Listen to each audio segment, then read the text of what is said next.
concerns a dislike for Mr. Darcy when she overhears his remark that she is not beautiful enough to dance with me.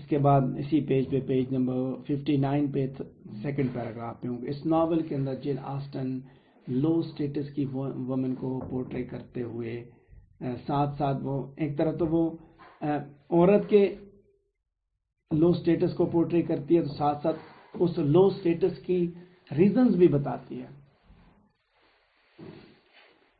اور ساتھ یہ بھی دکھاتی ہے کہ یہ لو سٹیٹس کی ویمن جو ہے نا وہ اپنے حق کے لیے اسٹرائیو کرنے کی کوشش نہیں کرتے ہیں. They thought little of their status. No right of inheritance such is particularly the case of the Bennets. ٹھیک ہے, کوئی وراثت نہیں ملے گی. 5 بیٹیوں کی فیملی جن کے باپ کی ساری جو جائیداد ہے وہ ایک دور کے رشتہ دار کو ملے گی, کیونکہ عورتوں کو اپنے باپ کی پراپرٹی حاصل کرنے کا حق نہیں حاصل. مسٹر بینٹ کی موت کے بعد ان کو اس گھر سے بھی نکلنا پڑے گا. They will lose the home. Land بھی جائے گی, انکم بھی جائے گی, سب کچھ جائے گا. لہذا دولت نے دراصل عورت کی ڈیلی لائف, میرج اور ڈیسٹنی کو ڈٹرمن کرنے میں بڑا کریٹیکل رول پلے کیا ہے. ٹھیک ہے, یعنی کہ یہ بھی اس زمانے کی ایک حقیقت کی تصویر کشی ہے کہ قانون اس طرح کا ایگزسٹ کرتا ہے. قانون وہاں پہ کیا ہے کہ عورت کو یہ سب کچھ نہیں ملے گا, اور جب نہیں ملے گا تو یہاں کیا سچویشن ہے. یہاں پھر انہوں نے جدوجہد تو کرنی ہے اپنے سٹیٹس کو امپروو کرنے کے لیے. Second last paragraph page number 59 پہ کہ جین آسٹن کے زمانے کی عورت جو ہے وہ پیٹرارکل سوسائٹی میں رہتی تھی. ایسا زمانہ جہاں پہ مرد کو ساری سہولیات حاصل تھیں, پریولیجز حاصل تھیں. تو جین آسٹن نے وہی زمانہ دکھایا. جین آسٹن اور خواتین جو اپنے باپ کی اسٹیٹ سے حصہ نہیں حاصل کر سکتی تھیں, بلکہ which has acquired iniquitous affairs to the daughters in the Bennets, اور ان کی پراپرٹی ان کے ڈسٹنٹ میل ہائر کو ملنی تھی, اور اسی چیز پہ وہ ناراض بھی ہوتے ہیں. سو جین آسٹن نے یہ چیز بھی دکھائی, پیٹرارکل سوسائٹی کی ڈومیننس بھی اس نے دکھائی ہے. یہاں پہ جب ہم بات کریں گے ریئلسٹک پکچر آف سوسائٹی, تو سوسائٹی کے نارمز بھی دکھائے, سوسائٹی کے اندر موجود اس نے عورت کی جد و جہد بھی دکھائی, اس نے سوسائٹی کے اندر میرج بھی دکھائی کہ کیا کنسرنز ہیں, منی کے کیا کنسرنز ہیں, اکنامک کنسرنز کیا ہیں. تو اس نے قوانین کے بارے میں بھی بات کی. دوسرے الفاظ میں اس نے قوانین کے بارے میں بات کی کہ پیٹرارکل سوسائٹی جب عورتوں کو ان کے جائیداد کے حق سے محروم کر رہی ہے, وہ محرومی بھی اس نے دکھائی ہے. جین آسٹن جانتی ہے, مسز بینٹ جانتی ہے کہ الزبتھ اگر مسٹر کالنز کو ریجیکٹ کرتی ہے تو وہ اس کو دھمکیاں دیتی ہے. You never get a husband, and I'm sure I don't know who is to maintain you when your father died. یہ چیز اس پیٹرارکی کو السٹریٹ کرتی ہے. جب تمہارا باپ مرے گا تو تم لوگوں کو کون سنبھالے گا. تو یہاں دیکھیے کہ سوسائٹی کے نارمز بھی دکھائے, اس نے سوسائٹی کے اندر مردوں کی حرکات بھی دکھائیں, اس نے پرائڈ بھی دکھایا, اس نے پریجوڈس بھی دکھایا, اس نے عورت کی جدوجہد بھی دکھائی. یہی چیزیں اس پیراگراف کے اندر دی ہوئی ہیں. تو اسی کنیکشن میں لاسٹ پیراگراف میں بات کروں گا کہ بعض اور گوسپس جو ہے نا وہ دراصل were the order of the day, not یہ آرڈر آف دا لیڈی نہیں ہے, آرڈر آف دا ڈے ہے. یہ لاسٹ پیراگراف کا جو پہلا سینٹنس ہے اس کو یہ آرڈر آف دا ڈے ہے, لیڈی نہیں ہے. This is order of the day کہ لیڈیز, اپر مڈل کلاس کی جو لیڈیز ہے, they play in the hash, ladies and gentlemen play cards اور پاس ٹائم ان ہولڈنگ گاسپ. یہ سینٹینس ٹھیک کرنا ہے تھوڑا سا. The ladies are the ladies in the upper class.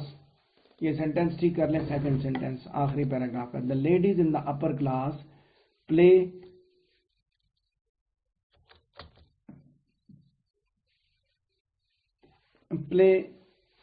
in the hash, ladies.